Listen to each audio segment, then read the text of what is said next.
이 수도권 방어 차원에서만 본다면 저는 이것이 최선이라고 생각합니다. 뭐 일부에서는 아이언돔도 뚫렸으니까 우리가 더 강력한 방어 시스템을 만들어야 되지 않느냐라고 얘기를 하는데 이런 전체적인 지역 방어라는 것은 합니다. 그렇기 때문에 이 완벽하게 방어를 하겠다라는 것은 우리가 라고 생각이 되고요. 안녕하십니까. 박원곤의 북한과 세계를 시청해 주신 여러분들 감사합니다.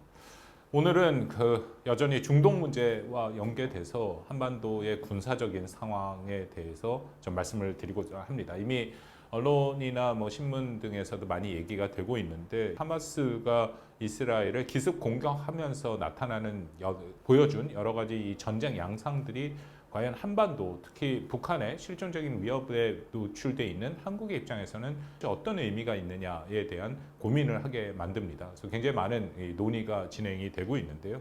저도 거기에 대해서 한두 가지 핵심 내용을 좀 말씀드리고자 합니다.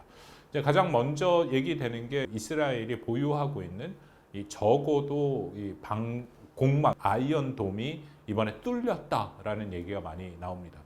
여기에 대해서 일단 말씀을 드리려고 합니다. 영어로 아이언돔인데 한국말로 하면 이게 강철 지붕 같은 거죠. 이스라엘이 처음 이것을 개발하기 시작한 것은 2006년입니다. 레바논의 이제 헤즈볼라, 시아파의 무장 단체고, 미국과 유럽의 국가에 의해서는 테러 조직으로 분명하게 규정이 돼 있고, 이제 이란이 지원하고 있는 무장 조직인데, 그 당시에 레바논의 헤즈볼라가 이스라엘을 향해서 수천 발의 로켓을 쏜 적이 있습니다. 그래서 이스라엘의 피해가 꽤 컸죠. 그 다음에는 이런 로켓을 어떻게 방어할 것인가에 대한 고민 끝에 나온 것이 바로 이 적어도 방공망인 아이언돔, 강철 지붕입니다. 그간의 상당 부분 효과를 봤습니다. 종종 이 하마스의 로켓포, 헤즈볼라의 로켓포를 막는 모습들이 인터넷이나 여러 가지 뉴스를 통해서 우리가 쉽게 접했고요.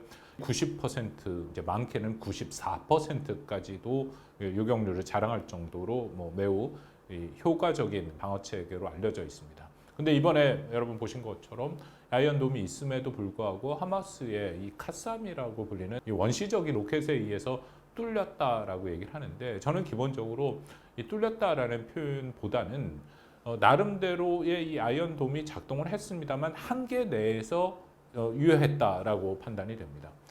가장 큰 이유는 이번에 하마스가 쐈다라고 주장하는 이 로켓포는 5,000발이다라고 얘기를 하고, 이제 반면에 이스라엘에서는 한 2,200발 정도 날아왔다라고 얘기를 합니다. 물론 5,000발, 2,200발 차이가 있습니다만 이 아이언돔이 막을 수 있는 그 역량은 초과한 것은 분명합니다. 아이언돔 장비 같은 한국한테도 좀 익숙합니다. 이제 페이트리엇 시스템, 사드 같이 우리도 이제 중고도, 고고도 또 우리 독자 개발한 시스템들도 있고요. 대부분 이런 시스템들은 요격 미사일이 있고요. 기본적으로 요격 미사일을 쏠 수 있는 이제 발사대가 있고요. 그리고 적의 포격을 감시할 수 있는 레이더가 장착되어 있습니다. 그것을 통제센터랑 같이 이제 하나의 묶음으로 움직이는데요. 이스라엘이 보유하고 있는 이 아이언돔의 포대는 전국에 한 10개 포대 정도로 알려져 있고 20발의 유격 미사일을 발사할 수 있는 4대 정도의 발사대를 갖고 있다라고 알고 있습니다. 그렇다면은 20 곱하기 4 하면 80이고 그것이 10개 포대니까 전체 합은 800발 정도를 보유하고 있다라는 것이죠. 그런데 아까 말씀드린 것처럼 하마스는 이스라엘군의 800발을 훨씬 더 초과한 거기 때문에 800발 범위 내에서는 여전히 높은 요격률을 자랑하면서 막았을 겁니다만 그것이 넘어가다 보니까 상당수의 하마스의 로켓이 이스라엘 영토에 떨어질 수밖에 없었다라는 겁니다.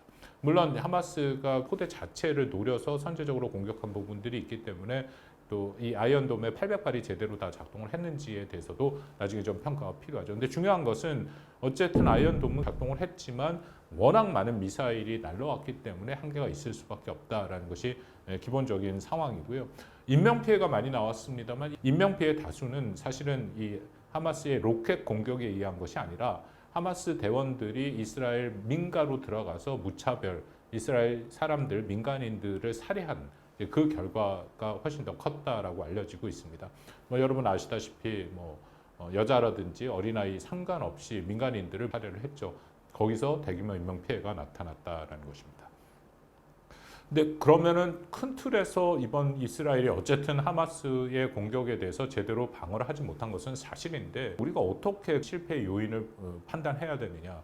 뭐 이 시점에서 제 판단하기는 아이언돔은 나름대로 기능을 했는데 그보다 더 중요한 것은 정보의 이 판단이 제대로 되지 않았다. 그러니까 탐지 식별도 제대로 되지 않고 정보도 제대로 활용되지 못했다라는 겁니다.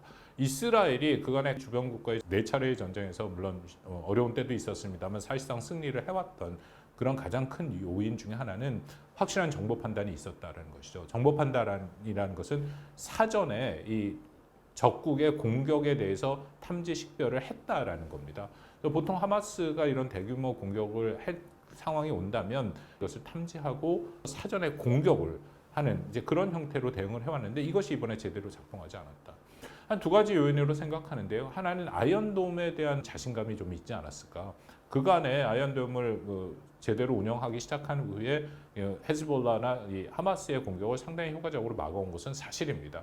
그것이 하나의 방심하게 만든 요인이지 않을까 싶고, 두 번째는 결국 이 정보라는 것은 하마스가 첨단 장비가 아닌 형태로의 서로 이 소통을 했다라고 합니다. 그렇다 감청이 쉽지는 않다라고 생각을 하는데, 그럼에도 여러분 잘 아시는 이스라엘 정보기관 모사드가는 정보 탐지 능력이 워낙 뛰어난 첩보기관으로 알려져 있지 않습니까? 근데 그럼에도 이 정도로 오랫동안 준비해왔던 공격을 사전 탐지를 하지 못했다라는 것은 정보 판단에 실패가 있었다. 이것은 여러 가지 얘기가 있습니다만 이 네타냐후 정부 들어서서 정정의 불안 그런 것들이 영향을 준 것이 아니냐. 이제 물론 앞으로 자세한 그런 분석들이 나올 거라고 생각합니다만 어쨌든 이런 이유가 더 중요하게 작동을 했다라고 생각을 합니다. 이 문제를 북한 위협과 연결해서 말씀을 드리겠습니다. 이제 많은 분석들이 이미 나왔는데요. 이제 가장 먼저 얘기되는 것이 서울을 비롯해 수도권도 북한의 직접적인 공격에 노출돼 있습니다. 북한의 장사정포 같은 경우에는 사거리가 40에서 70km 정도 되는 그런 북한의 그 포를 얘기합니다.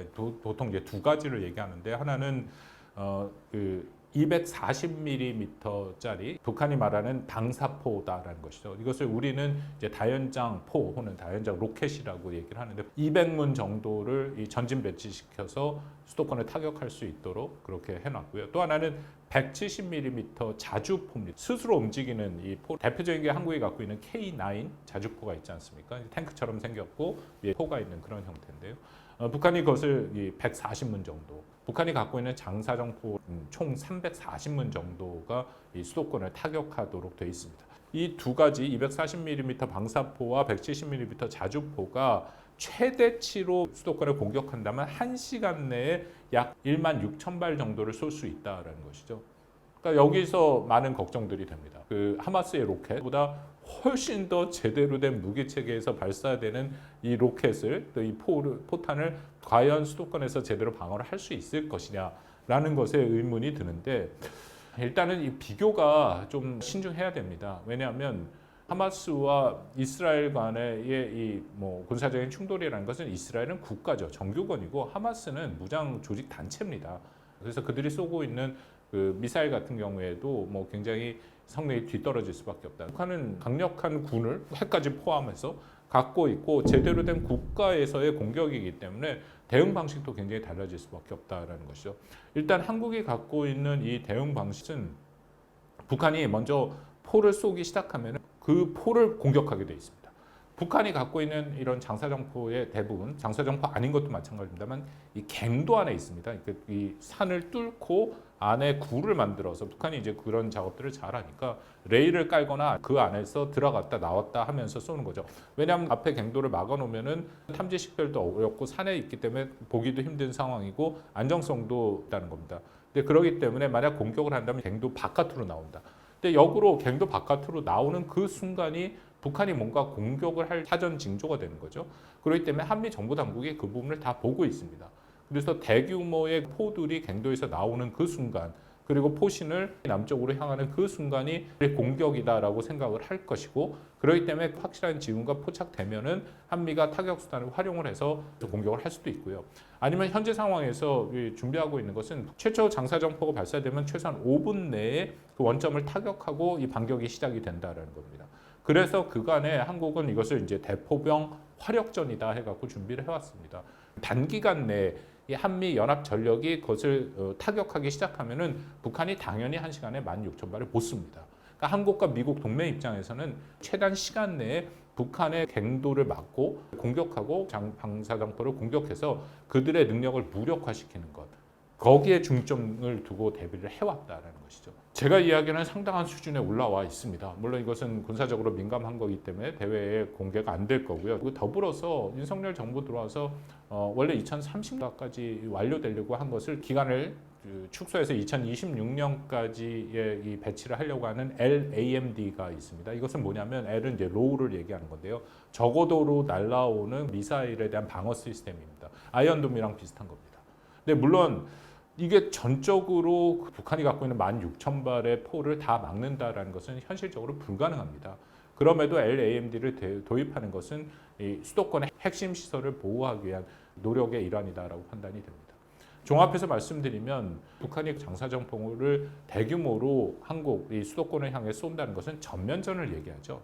그렇게 되면 우리가 당연히 전면전의 핵심인 중심 타격, 핵심 타격으로 들어갈 겁니다. 북한의 지휘부를 제거하는 작업으로 들어가겠죠. 그리고 이것은 전시의 모든 자원이 동시에 타격 수단이 동원되는 거기 때문에 전면전으로 들어갑니다. 이 수도권 방어 차원에서만 본다면 저는 이것이 최선이라고 생각합니다. 일부에서는 아이언돔도 뚫렸으니까 우리가 더 확실한, 더 강력한 방어 시스템을 만들어야 되지 않느냐라고 얘기를 하는데 이런 전체적인 지역 방어라는 것은 기술적인 측면에서 불가능합니다. 그리고 비용과 효과를 놓고 볼 때도 군사적 합리성에도 맞지 않습니다.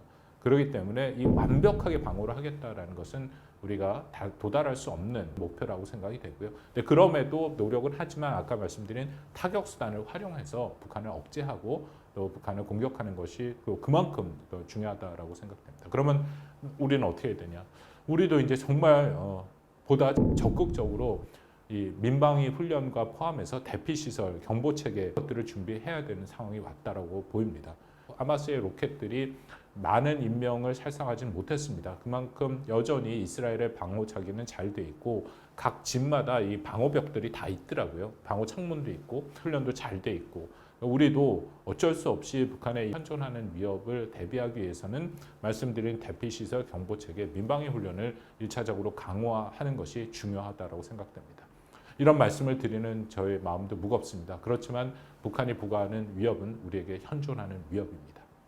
여러분 오늘은 여기까지 말씀드리겠습니다. 구독과 좋아요 부탁드립니다. 감사합니다.